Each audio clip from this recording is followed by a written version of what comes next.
Stop me. Damn. All right. How old are you?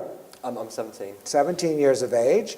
How did you hear about DMK in the first place? I got prescribed Roaccutane. Okay. I started to look online, and I discovered Will. I added him on Facebook, and then just found out about DMK. So yeah, it was through Will that you found out about DMK through Facebook? Yeah. And they say Facebook would never work. No, it's a marvelous. I'm getting used to Facebook myself. I have to maintain 3 of them now. So when you first went in, and did you go to the Harley Street Clinic first? Yeah. Okay, you're one of Sue's boys. She thinks of you all as her boys. And she's very fond of all of you. When you first went, when did you first feel there was a result? I felt that there was a change even after the first treatment. After the first time, even though every zit was not gone? No, I still felt like my face was a lot. A fundamental change was evoking. Yeah. Now, did this release a lot of stress from your mind? Yeah. That, during the treatment, though, I did feel like it was getting worse. mm-hmm. But it has to get worse to get better, of course. Yeah. How many treatments did you end up having? I had 10 in total, but I've had additional treatments with Susanne since. Can you hold the microphone? Yeah. Yeah. I've had 10 treatments, but I've had more treatments with Susanne since. Since that time? Yeah. And I reckon you're pretty faithful to the home prescriptives. Yeah. That's good. You're not in university yet, so you're not in a position where, I mean, you have your own privacy at home and that, and you can do whenever you like your home prescriptives and so on. Yeah, I know some guys that are in university, and there's a bunch of other guys there, they would feel maybe embarrassed to have all their steps. And, oh, excuse me, guys, I got to do all this stuff and that. But you're doing it fine. Yeah. And obviously the results are there. Definitely. Thank you. Thank you. Let's have a hand for Jeff. It's Harvey. Hi, Sue. Good to see you. Jessica, you're next. Grab the mic. Now, how did you find out about DMK? I was told about it by my auntie, who watched Dying for Clear Skin. Oh, she saw that on the BBC. Yeah, I had just told her the day before that I was going to start taking Roaccutane. I was considering it, and she watched the she watched the program the day after she told me, "Don't take it." And said, "Don't." Yeah. So yeah, and then we went through a long process of trying to find Susanne, linking the door on the program to the door on the website. It was madness, but found her. And finally found. Yeah. Yeah, and the results. You were absolutely lovely. Thank you. And when I saw you sitting there, I didn't equate it because you've got that cap on your head on the picture and hair pulled back and everything. Yeah. But it's hard to believe looking at you now that you really had that nearly cystic type acne. And believe it or not, that is my good side. That's my good side. And I had, before I came to Susanne, a week before I had started doing a detox. Yeah. And so that's much better than what it actually And it really like. was. Yeah. How long were you in that condition? About 7 months. And I wouldn't leave the house. I didn't leave the house for about 7 months. Not even go to school? No, I had finished, I'm at uni now. Oh, right. But I had finished my A-levels and I wasn't sure what I wanted to do. So I was working, but I had finished working, and as soon as I finished working, my skin has been bad since I was about 15. Yeah. But all of a sudden it just flared up and it went to this, and I wouldn't leave the house. Can I ask you a personal question? Because, I mean, this will relate to young people, because this is being videotaped, and other young people, your age group, will see this. So what's right here today isn't as important as who will see this at your age group. Did at any time, during the bad part, did you feel absolute despair? Yes. I was depressed. I know people use that word quite flippantly, being depressed, but I didn't want to be here anymore. I couldn't look at my mum in her eyes. I just felt like there was no hope. And I'd been through everything. So, yeah, I gave up, and I had enough. And I wanted to take my own life. And I know people may not understand because it's physical, so they think that, you get over it. But for me, I don't know, I felt like everyone was staring at me, and I wouldn't look in the mirror. I wouldn't do it. I only felt good at night time, and occasionally I would go out for walks of an evening with my mum in the blanket of darkness. Wear lots of makeup. Yeah. But I only started doing that when I started the treatment, so I'd go out at night. No one really understood, only my mum, because she had acne, so she really supported me, but I didn't want to live anymore. I really didn't. And the biggest and the scare, and I 100% relate to that, because what you said paraphrased exactly what I felt in the 1950s. And going to those big houses and those big parties, seeking the darkest corner was true. And I can't remember a family photograph where my head wasn't down like this, you know, and I never looked in the mirror. And I'll tell you a funny little end to that story. A group of us went up to Vancouver, British Columbia. There was a big dance team in from Israel and Europe and that, and we were all invited through the school, and I was forced to go. So I went up with everybody, hiding as usual, and there's a place called English Bay with a big beach. We were staying at a hotel in English Bay. And I bought this little sort of brown and yellow and orange floral Hawaiian swimming costume. And I'm only mentioning it because of the story. And so, as usual, I'm laying down way from all the other kids, because here's the right sun, you know, and I'm thinking, oh, they're all staring at me. Even though other guys had some breakouts, but these are all jocks and that, so they didn't care. And so I'm laying there feeling lousy, and I decided I wanted a soft drink. So I went up to the hotel, opened the door, and as I walked in, I saw this extremely good-looking, muscular, brown, tan young man walking toward me with the same damn swimming costume. And I thought, oh, I wished I looked like that. And then suddenly I realized it was a floor-to-ceiling mirror at the end of the corridor.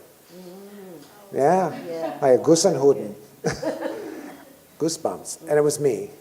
And I didn't relate to that because I never, like you said, I never wanted to look in the mirror. I'd blur my eyes, you know. And of course, then it was a huge personality change. I became a little bastard. I mean, I was like, I'm not really hot here. And nobody was safe. You know? But it was making up for lost time, you know, because I was a complete introvert, thinking nobody wants to touch me, you know, type of thing. So every word you said just brought back all those distant memories. Thank you very much. And I'm sure lots of kids will be inspired. Now, Will, the poster boy. So I really don't know how you found DMK. I've seen you on YouTube, and I've seen you all over the place, and all your brilliant blogs, and helping guys like Charlie and that. But how did you get involved? My mum looked it up on Google. She just literally Googled it, and it was the first one that picks up better than it, right? And it was like it was the first search on Google. Like she just typed in skincare. And I think she was at work in Wakefield at the time, so it like picks up in your location. So I just found Face the Future in Wakefield. Oh, so you went there first? Yeah. Before BBC contacted me, and then we went to Susanne. Ah, see, I've got it all. I didn't know that. I thought it was just straight on to Harley Street. Not really. We had all the treatments booked at Wakefield, and like we had like the first consultation and all the products ready and everything. So, and then like BBC contacted us, and then like waited like a few more months. And then, to dye for clear skin. Yeah, and we started filming. Well, I saw your interview on the BBC, and your candid remarks to the interviewer about the emotional aspects of it. Yeah. Really surprised me, because when you Facebooked me, you always look so cheerful and positive. Right. And of course I followed your activities with your friends. Of course, no man with these kids, and oh my God, they'll arrest me. Big Brother is watching. You know. And I thought, well, this guy is the least depressive person I know.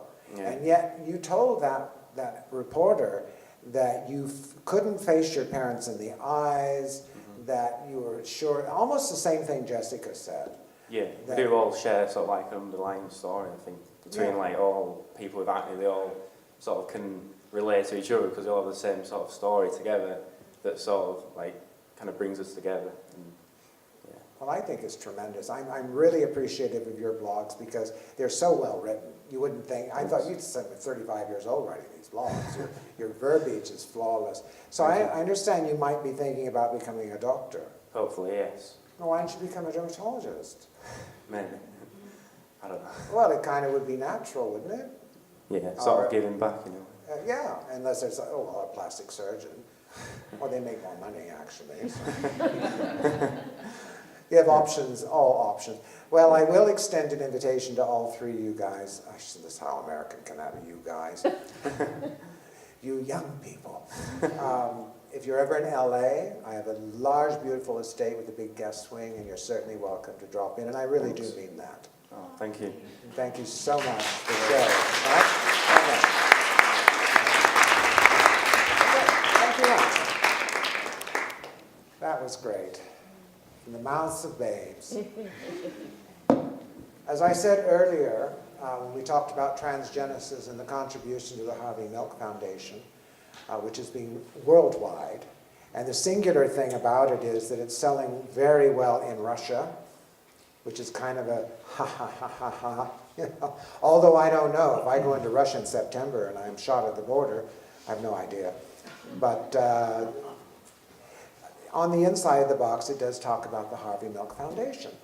And we're very privileged to have Mr. Stuart Milk here today. He was in England anyway with ambassadors and Whitehall people, as I said. He travels constantly around the world on behalf of diversity and equality to everybody, particularly young people, and the right for anybody to do exactly and be exactly what they want anytime, any place. So I've asked him if he'd say a few words to the group this evening. Mr. Stuart Milk, come on. Thanks, Danne.